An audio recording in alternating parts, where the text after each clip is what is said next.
اللہ کریم نے فرمایا بندہ مومن جان لے اگر میں تجھے ایک مشکل دوں گا تو میں تجھے کتنی آسانیاں، چلے سارے بول دیں کتنی جی، کتنی اللہ تعالیٰ آسانیاں دے گا؟ 2 آسانیاں۔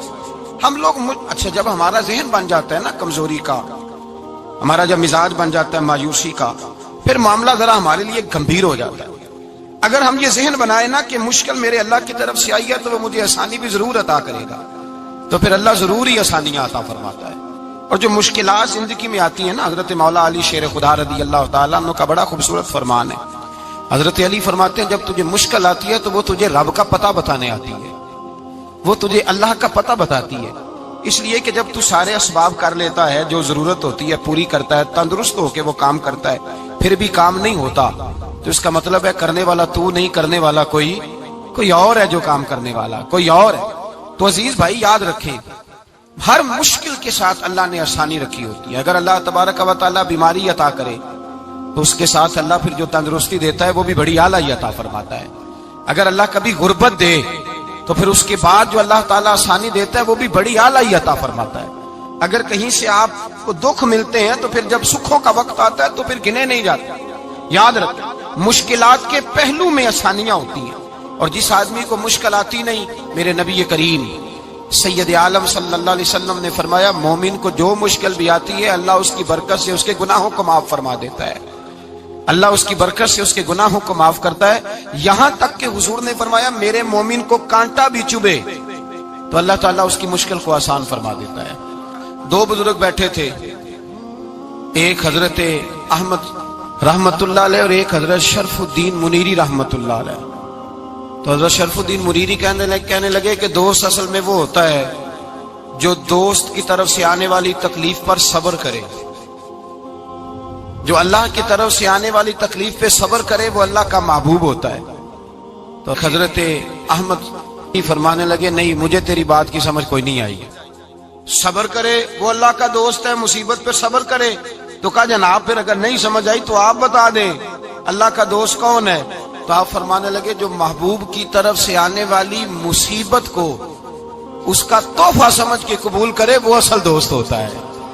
اس کا تحفہ سمجھ کے قبول کرے، اپنے رب کا تحفہ سمجھے، مالک کا تحفہ سمجھے کہ اس نے مجھے تحفہ دیا ہے، مجھے کسی مشکل میں ڈالا ہے۔ تو رب کریم بلا مثال و بلا تشبیہ سمجھانے کے لیے اللہ جب کسی کو مشکل میں ڈالتا ہے، کافروں کو تو اس نے موجیں کرائی ہوئی ہے، بڑی بڑی سہولتیں دی ہوئی ہیں، مشکل میں ڈب بھی ڈالتا ہے، اپنے نیک بندوں کو ہی ڈالتا ہے۔ نمرود اور فرعون کے پیروں میں کانٹا بھی نہیں چبھتا تھا، ان کو تکلیف نہیں آتی۔ تکلیف کسے آتی تھی؟ اللہ کے نیک بندوں کو تکلیف آتی تھی۔ حضرت رابعہ بصریہ جب تک زندہ رہی تب تک بیمار رہی، جس دن طبیعت ٹھیک ہوتی تو کہتی اے اللہ تو کہیں مجھ سے ناراض تو نہیں ہو گیا، تو کہیں ناراض تو نہیں مولا جب تو مجھے تکلیف دیتا ہے تو میں رو کے تیری عبادت کرتی ہوں، جب مجھے دکھ ہوتے ہیں تو میں سجدے میں تڑپتی، اور خدا بندہ اب تو میں سکھی ہوں، موج میں ہوں، مجھے رونا ہی نہیں آ رہا، تو خدا بندہ تو کہیں ناراض تو نہیں ہو گیا مجھ سے؟ دکھ تو اچھے ہوتے ہیں، دکھ تو پیارے ہوتے ہیں، اور دکھوں کے بعد جو اللہ آسانی دیتا ہے اس آسانی کا پھر کیا ہی کہنا۔ اس حضرت ایوب علی نبینا علیہ الصلوۃ والسلام بیمار رہے، 60 سال اللہ نے تندرستی دی۔ کتنے سال بولے؟ 60 سال، غور کرنا بات پر، 60 سال علیل رہے، پھر بیمار ہو گئے، 18 سال ہو گئے بیمار ہوئے۔ زوجہ کہنے لگی دعا کر لیں آپ کو اللہ صحت دے دے۔ ہمیں اگر کوئی بندہ پوچھ لینا کہ بھائی کبھی کوئی خاص بات تو سناؤ، تو ہم جو ساری زندگی سکھ کے ساتھ سوئے ہوتے ہیں وہ بات نہیں سناتے، وہ جو ایک رات درد سے نیند نہیں آتی اس رات کا قصہ سناتے ہیں، کہتے ہیں وہ میرے الٹے دانت میں درد تھا تو میں ساری رات سو نہیں سکا۔ او بھائی جو ساری زندگی سویا ہے اس کا تو ذکر نہیں کر رہا، اور ایک رات جو تجھے نیند نہیں آ رہی، کسی سے پوچھا جائے، ڈاکٹر کہتے ہیں 360 ہڈیاں ہوتی ہیں وجود میں، کسی سے پوچھا جائے نا تیرا کیا حال ہے تو 359 ہڈیوں کا ذکر نہیں کرتا، جس گھٹنے میں درد ہے اس کا ذکر کرتا ہے، کہتا ہے یہ گھٹنے میں بڑی درد ہے۔ او بھائی باقی 359 ٹھیک ہے نا، ان کی بھی تو کوئی بات سنانا۔ حضرت رابعہ بصریہ رحمت اللہ علیہ کے پڑوس میں ایک نوجوان رہتا تھا، آپ کے پڑوس میں، تو وہ جب جو محلے میں بچے رہتے ہیں نا گاؤں میں، ان کا پتہ ہوتا ہے، پڑوسی تھا تو 34-35 سال نوجوان کی عمر ہو گئی، کبھی بیمار نہیں ہوا۔ ایک دن اس کی طبیعت علیل ہوئی، سر میں درد ہوا تو اس نے پٹی باندھ لی سرخ رنگ کی، باہر نکل کے آیا، حضرت رابعہ بصری علیہ رحمہ نے دیکھا تو فرمانے لگے بیٹے خیر ہے؟ لگا جی اماں جی سر میں بڑی درد ہے۔ آپ فرمانے لگے کتنی عمر ہو گئی؟ کہنے لگا 34-35 سال۔ فرمانے لگے پہلے تو کبھی درد نہیں نہ ہوئی؟ کہا نہیں اماں جی آج ہی ہوئی ہے۔ تو آپ فرمانے لگے 34 سال اللہ نے صحت دی ہے، تو نے شکر کی ایک پٹی بھی نہیں باندھی، اور آج درد ہوئی ہے تو شکوے کی پٹی تو نے فوراً ہی باندھ لی ہے، کوئی شکر کی پٹی بھی باندھنی چاہیے۔ حضرت ایوب 18 سال بیمار رہے، زوجہ کہنے لگی دعا کر لو، تو آپ فرمانے لگے بی بی سے کہ صحت کتنی دیر رہی؟ اس نے کہا 60 سال۔ تو آپ فرمانے لگے ذرا بیماری کو بھی 60 سال گزر لینے دو، پھر دعا بھی کر لیں گے۔ یہ دعا کی، اللہ یہ لفظ کہے اللہ نے صحت دے دی، تندرستی آ گئی۔ ایک دن گھر میں بیٹھے بیٹھے زوجہ کہنے لگی کہ ایوب یہ بتاؤ دکھ اچھے کہ سکھ؟ آپ فرمانے لگے سارے دن ہی اللہ کے ہیں پر دکھ بڑے اچھے تھے، مجھ سے پوچھو تو دکھ بڑے اچھے تھے۔ کہا کس طرح؟ تو حضرت ایوب فرمانے لگے جب میں بیمار تھا تو 24 گھنٹے میں ایک دفعہ میرا رب میرا حال پوچھا کرتا تھا، ایک دفعہ میرا اللہ پوچھتا تھا ایوب تیرا حال کیا ہے؟ فرماتے ہیں 12 گھنٹے تو لذت ہی رہتی تھی کہ میرے رب نے میرا حال پوچھ لیا، اور اگلے 12 گھنٹے میں انتظار کرتا تھا مالک حال دوبارہ کب پوچھے گا۔ فرمانے لگے اب صحت تو ہو گئی ہے پر اب میرا رب میرا حال تو نہیں نہ پوچھتا۔ بھائی مشکلات جو ہوتی ہیں وہ تو تجھے سجا دیتی ہیں، سوار دیتی ہیں، تجھے یاد آتا ہے کوئی اپنا، جب تجھے درد ہوتی ہے نا، تکلیف ہوتی ہے، پھر تیرا دل کرتا ہے کوئی کندھا ملے جہاں میں سر رکھ کے رہوں۔ پھر اسی لیے تو کسی درویش سے کسی نے پوچھا تھا اپنا کون ہوتا ہے؟ تو کہا جو تجھے دکھ کے وقت یاد آئے وہ تیرا اپنا ہے، جو تجھے عین آزمائش کے وقت یاد آئے اور تجھے اس کا نمبر فوراً تیرے موبائل پہ چلنے لگے وہ تیرا اپنا سجن ہے، جس کو تو دکھ کے وقت یاد کرے۔ تو بھائی مشکلات کے بعد جو اللہ آسانی دیتا ہے، حضرت ابراہیم کو آگ میں بھی پھینکا گیا، حضرت ابراہیم علیہ السلام کو ستایا بھی گیا، نکالا بھی گیا، لیکن جب ان مشکلات سے گزرے تو میرا رب فرماتا ہے وَإِذِ ابْتَلَىٰ إِبْرَاهِيمَ رَبُّهُ بِكَلِمَاتٍ فَأَتَمَّهُنَّ قَالَ إِنِّي جَاعِلُكَ لِلنَّاسِ إِمَامًا۔ کہا جب ابراہیم پورے اترے تو پھر ہم نے انہیں امام بنا دیا۔ یا اللہ کس طرح کی امامت دی؟ فرمایا میں نے اتنی اعلیٰ شان عطا کی ہے کہ اپنے لاڈلے رسول کو جناب ابراہیم کی نسل میں پیدا فرما دیا ہے، میں نے مصطفیٰ کو ان کی نسل میں پیدا کر دیا، قیامت تک کے لیے ان کا وقار بڑھا دیا۔ اللہم صلی علی محمد وعلی آل محمد کما صلیت علی ابراہیم وعلی آل ابراہیم، ان کی عظمت بڑھا دی، اس لیے کہ جب وہ آزمائش سے گزر کر کے آئے پھر جو آسانی دی۔ میرے نبی پاک صلی اللہ علیہ وسلم نے دین ابراہیمی کی بہت ساری چیزوں کو رکھا، کہا میں ملت ابراہیمی پہ ہوں۔ جب کوئی مشکلات کو عبور کر کے آتا ہے، جب کوئی تکلیفیں سہ کر کے آتا ہے، اس کے لیے جو اجر ہوتا ہے، اس کے لیے جو پھر اللہ کتنی ذرا بڑی توجہ کیجئے گا۔ لوگ سمجھتے ہیں فلاں آدمی مشکل میں ہے تو شاید مشکل میں ہی رہے گا، فلاں آزمائش میں ہے تو شاید میرا اللہ فرماتا ہے ایک مشکل دے کے میں 2 آسانیاں بھی دوں گا۔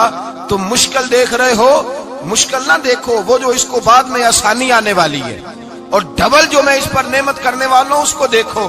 حضرت یوسف کو بھائیوں نے کنویں میں ڈال دیا تھا، اور جب کنویں سے نکلے تو مصر کے بازاروں میں بکے، اور پھر زلیخا نے الزام لگایا تو حالات بگڑ گئے، حضرت یوسف کو جیل جانا پڑا۔ کتنی کٹھن زندگی تھی، لیکن میرے مالک کو کچھ اور ہی منظور تھا۔ کنویں میں گرنے والے، بازار میں بکنے والے، جیل میں جانے والے، الزام لینے والے جناب یوسف کو رب کریم نے اسی مصر کا بادشاہ بنا دیا، اللہ پاک نے اسی مصر کا حکمران بنا دیا۔ یاری تیری سونا ہے پر ازمیشاں تیریاں اگ، اے سونا پرکھیا جامد آئی پہلو نال اگاں دے لگ، اس کے لیے تھوڑا سا جتن کرنا پڑتا، تھوڑے کٹھن حالات سے گزرنا پڑتا، تھوڑی آزمائشوں کا روپ دیکھنا پڑتا ہے۔ ہم چاہتے ہیں کہ ہمیں چھیڑے کوئی نہ کوئی تکلیف نہ آئے، کوئی آزمائش، یہ ہو نہیں سکتا میرے بھائی۔ نامی کوئی بغیر مشقت نہیں ہوا، 100 بار جب عقیق کٹا تب جا کر نگی ہوا۔ ہم چاہتے ہیں کہ ہمیں کچھ بھی دقت نہ آئے، مشکلات نہ آئے، اور مشکلات تو انسان کو سنوارتی ہیں بھائی، وہ تو نکھارتی ہیں۔ کبھی پوچھا کرو جا کر کے کسی گندم کے دانے سے کہ تو کہاں کہاں سے ہو کے آیا ہے، کہاں کہاں سے نکل کے آیا ہے، تو وہ بتلائے گا کہ بڑے مشکل مراحل سے گزرا ہوں، اور پھر اللہ نے مجھے طاقت دی ہے کہ میں انسان کے وجود کا حصہ بناؤں۔ تو بھائی کٹھن مراحل، آزمائشیں، تکلیفیں، یہ انسان کو بڑا انسان بنا دیتی، یہ اس کے لیے ترقیوں کا پیش خیمہ ہوتی۔ ہمارے جوان پریشان ہو جاتے ہیں، عورتیں خاص کر کے اس بات پہ توجہ کریں، وہ بڑی جلدی غم لے جاتی ہیں، وہ کہتی ہیں جانے میرا کچھ ہوگا ہی نہیں، جانے میرا کچھ ہو ہی نہیں سکتا۔ میرے بھائی درجنوں اور بیسیوں لوگ ایسے ہیں جن کی اولادیں نہیں تھی لیکن نام ان کا ان سے بھی زیادہ ہے جو بڑے بڑے صاحب اولاد۔ حضرت عبداللہ مزنی حضور کے غلام تھے، قبیلہ مزن کے رہنے والے، والد فوت ہو گئے، چچا نے پالا تھا، اسلام قبول کر لیا۔ چچا اسلام کا بڑا دشمن ہے، حضور کا نام آئے تو جلال کرتا، حسد اور بغض میں جل جاتا، بڑی اسلام کے ساتھ دشمنی اور عناد رکھتا ہے۔ حضرت عبداللہ کہتے ہیں پہلے تو میں عشق رسالت کو دباتا رہا، پھر یہ چنگاری شعلہ بن گئی، پھر کہ یہ ہلکا سا جذبہ سمندر اور صحرا کا روپ دھار گیا۔ فرماتے ہیں ماں تھی اور میں تھا، میں گیا جا کے چچا سے کہا میں نہیں رہ سکتا۔ کہاں جائے گا؟ تو میں نے دھیمے لہجے میں کہا میں مدینے جاؤں گا، اب میں رسول اللہ کے مدینے جاؤں گا، اب میرا گزارا نہیں ہوتا، اب میں جاؤں گا۔ کہتے ہیں چچا کہنے لگا اچھا تو وہاں جائے گا؟ تجھے میں نے پالا، میں نے پوسا، وہ مکان میں نے تجھے بنا کے دیا، تیری جیب میں جو پیسے ہیں میرے دیے ہوئے ہیں۔ کہتے ہیں میں نے کہا چچا میں سارا کچھ سوچ کے آیا ہوں، مکان بھی تو رکھ لے، پیسے بھی رکھ لے۔ کہتے ہیں اس نے ہر چیز رکھوا لی۔ جب پلٹنے لگا تو چچا کہنے لگا جو کپڑے تو نے پہنے ہیں یہ بھی میں نے خرید کے دیے تھے۔ حضرت عبداللہ فرماتے ہیں میں نے وہ کپڑے بھی اتار کے دیے، برہنہ حالت میں ماں کے پاس گیا اور میں نے کہا اماں میں پہلے بھی تو ننگا پیدا ہوا تھا، تو نے ہی کپڑے پہنائے تھے، میرا پھر بدن ننگا ہو گیا ہے، کپڑے دے دے۔ کہتے ہیں دو بیبیوں والے کپڑے اماں نے دیے، ایک میں نے تامت باندھ لی، دوسرا اوڑھ لیا اور مدینے پہنچا۔ کہتے ہیں جب میں ٹھنڈی رات مدینے پہنچا تو کالے رنگ کے حبشی غلام حضرت بلال دودھ کا پیالہ لیے کھڑے تھے، ہاتھ میں کھجوریں تھی، کمبل تھا، کہنے لگے آجا آجا۔ مصطفیٰ نے فرمایا تھا قبیلہ مزن سے میرا غلام آ رہا ہے، میں ساری رات سے تیرا انتظار کر رہا ہوں۔ حضرت جناب سیدنا عبداللہ رضی اللہ تعالیٰ عنہ فرماتے ہیں میری مشکل آسان ہوئی، فرماتے ہیں مجھے مدینے میں اعزاز مل گیا، مجھے عزت مل گئی، ہر آدمی میری قدر کرنے لگا۔ گویا بزرگ کہتے ہیں کہ حضرت عبداللہ دعا کرنے لگے کہ اے اللہ تو نے مجھے بڑی شان دی ہے مصطفیٰ کی گود میں، اگر اسی رحمت کے چھاؤں میں پردہ کر جاؤں تو میری بات بن جائے گی۔ حضرت عبداللہ کا وصال بھی رسول اللہ کی گود میں ہی ہو گیا، گود میں نہ کوئی رشتہ دار، نہ کوئی تعلق دار، نہ کوئی ہمسایا اپنا، نہ کوئی چچا، نہ کوئی ماموں، شہر میں تنہا اسی کسے دے کچھ نہیں جے لگ دے تے نہ کوئی ساڈا دردی، تنہائی۔ جنازہ اٹھا تو اٹھانے والے کون ہیں؟ ابو بکر صدیق، فاروق اعظم، عثمان غنی، مولا علی، حسنین کریمین جنازے میں شامل۔ میرے رسول پاک صلی اللہ علیہ وسلم نے جنازہ پڑھایا، دیکھو مشکل کاٹی تھی تو آسانی کا رنگ دیکھو، آسانی کا انداز دیکھو۔ حضرت سیدنا ابو دردہ رضی اللہ تعالیٰ عنہ ارشاد فرماتے ہیں مدینے میں رواج تھا کہ جب قبر میں اتارنے لگتے تھے تو قریبی رشتہ دار اتارا کرتے تھے، پر عبداللہ کا تو رشتہ دار ہی کوئی نہیں تھا مدینے میں، کون اتارے؟ فرمایا جب قبر میں اترنے لگے تو حضرت ابو بکر صدیق اور حضرت عمر فاروق اتر گئے کہ ہم قبر میں اتارتے ہیں۔ رسول اللہ نے فرمایا تم باہر نکلو، تم کیوں قبر میں گئے ہو، باہر آؤ۔